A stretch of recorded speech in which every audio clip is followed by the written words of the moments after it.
Hello everyone, it's Erin Albert, and I'm back to read another book. This has been pretty popular, and you all voted on which book I should read next, and the winner was He Huffed and He Puffed, but A Tale of a Wolf with Asthma.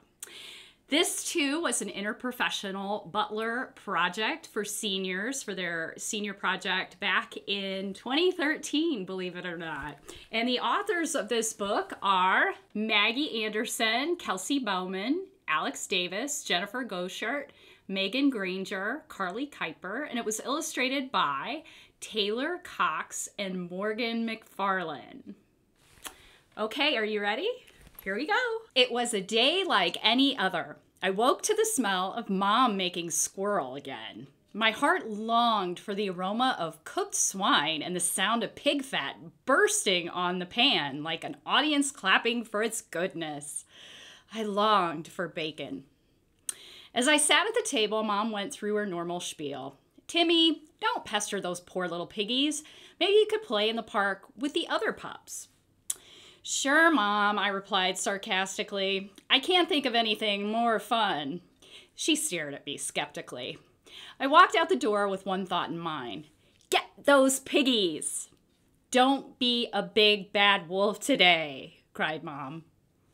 Whatever, I whispered.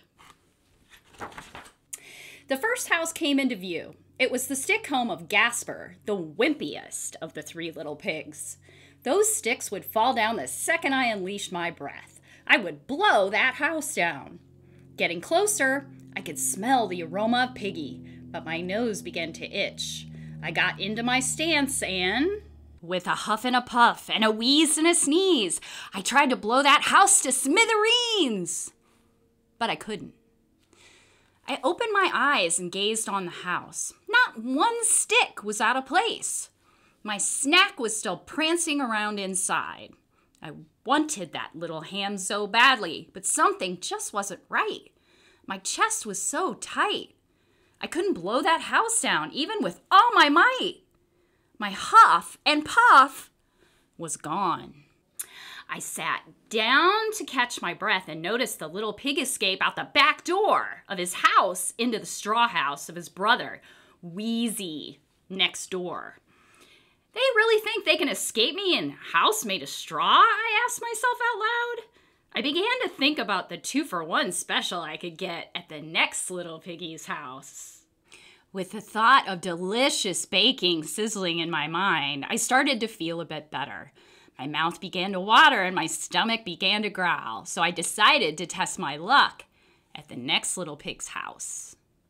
As I walked up the second house, the pork brains stuck their heads outside the window. If only they knew what was coming to them, I thought. They definitely wouldn't be showing their pink snouts. I still wasn't breathing well, but for a moment I forgot about my panting. I could still smell straw coming from the house, along with sumptuous pork. I wanted those piggies. I wanted golden, crispy, delicious bacon. I walked up to the house more determined than ever. I took my stance and, with a huff and a puff and a wheeze and a sneeze and a hick and a hack, I was ready to attack. But I couldn't. Was I out of practice? Was it a fluke? I wasn't feeling sick. I didn't have to puke. Whatever, I thought. I'll get him at the next house. The third house was owned by a little smarty pants pig named Phlegm. It was built out of bricks, able to withstand hurricane winds, or at least a good-sized rainstorm. I could tell from the billows of smoke coming out of the chimney that it even had a fireplace. That's okay, I thought. I loved smoked ham. I was exhausted and knew it was going to take everything I had, but I could do it. I got ready to unleash a tornado of breath and spit. That house would look like a pile of sand when I was done with it. With a huff and a puff and a wheeze and a sneeze and a hick and a hack, I was ready to attack. But there was a pain in my chest, but I gave it my best. Oh no, time to lie down and rest. I closed my eyes for a second and tried to catch my breath. Next thing I knew, I was staring up at a plump pink piggy wearing a bow and a flower dress. Was I in heaven? I tried to speak, but only a gasp came out. Relax, I told myself. Relax. Finally, I was able to sit up, but there was a tight feeling in my chest. Have I swallowed a piggy? Is he hugging my lungs? I tried to breathe deep, but my lungs only let out shallow, whispering breaths. I sounded like a wolf pup panting after a run. How embarrassing! Faster than you can say mooshu pork, Mom had me in the car, rushing to visit Dr. Huffington. My baby is having an attack, she cried. He's having trouble breathing. Why can't my baby breathe? When Dr. Huffington saw me so out of sorts, he sprang into action. He listened to my lungs and checked my snout, ears, and throat. Dr. Huffington asked, "Can you hear me, boy? How are you feeling?" The nurses put a breathing mask on my face. I wanted to answer, but I couldn't. Breathing through the mask helped my lungs relax. I was beginning to feel better, so I smiled. Well, you are one little trooper. I believe you just suffered an asthma attack. I'm going to give you a couple of minutes to calm down and then ask you a few questions, said Dr. Huffington. Okay, I replied with a quiet voice. When did you start feeling pain in your chest and shortness of breath? Asked the doctor. Well, I felt great this morning, but I went to the park to play with other kids. Timothy, the truth, please, my mother instructed.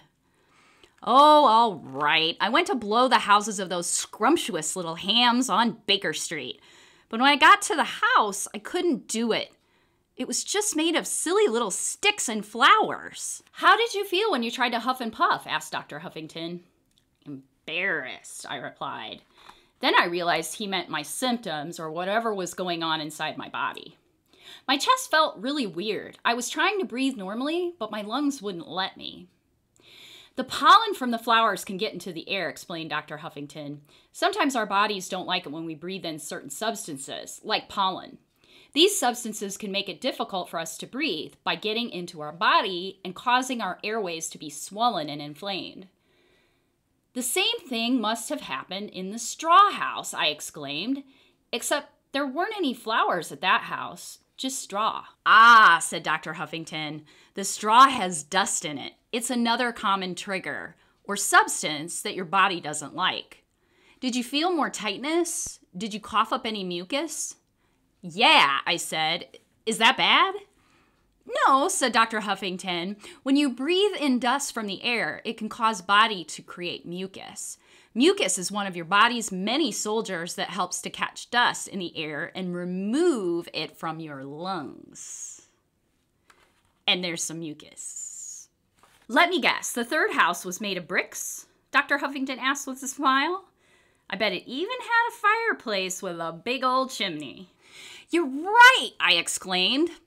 Smoke is another common trigger. Sounds to me like you have asthma, Tim, Dr. Huffington said.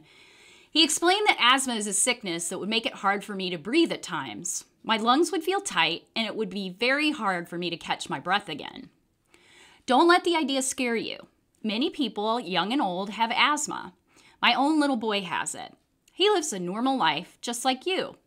Your huff and puff isn't gone forever. You just have lost it for a while when you had the asthma attack. I'm going to prescribe you some medicine to keep you from having another one of these attacks.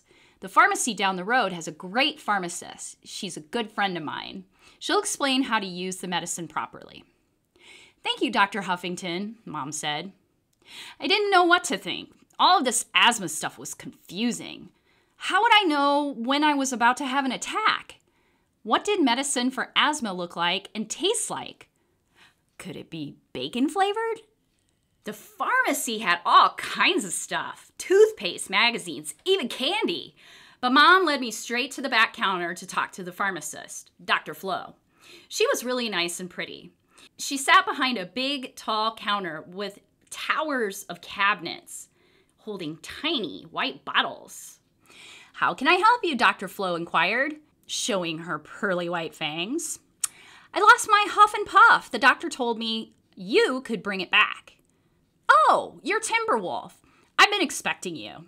She turned around and quickly disappeared into the field of pills. When she returned, she was carrying a whole bag of goodies. The first thing was called a controller inhaler. Holding it up, she explained, "This little device will help prevent another attack from occurring. It's called a metered dose inhaler, or MDI for short. It gives you a certain amount of medication each time you press down on the canister. Every day, you should attach it to this device called a spacer, press down on the canister, and deeply breathe in the medicine. You will need to hold your breath for about 10 seconds, and then you can breathe out like normal. You also need to rinse out your mouth after every use of the controller inhaler. The leftover medicine can give your mouth an infection." "Cool," I said. "This could be my secret weapon against the tasty trio. I'll be sure to use my controller inhaler every day," I thought. I have also included a rescue inhaler. It's just like your controller inhaler, except it's for emergencies only. You'll need to keep it with you at all times. It will rescue you if you feel an attack coming on.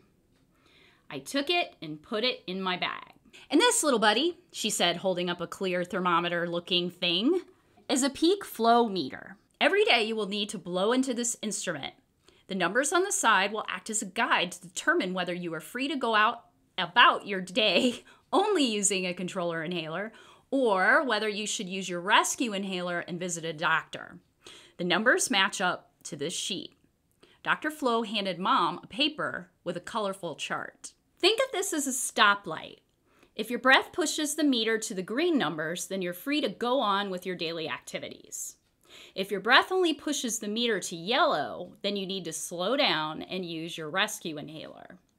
If your breath only gets to the red, then stop, use your rescue inhaler, then your controller inhaler, and call your doctor right away. Your body's soldiers are going to work and you're having an attack." The next morning, I woke up determined to huff and puff. 10 seconds later, after a dose of my controller inhaler, I was ready to go. I checked my breath using the peak flow meter, and it gave me the green light. I raced through the kitchen, stopping briefly to grab a powdered canary wing and my rescue inhaler, just in case. Flying out the door, I had one thought in my mind. Bacon.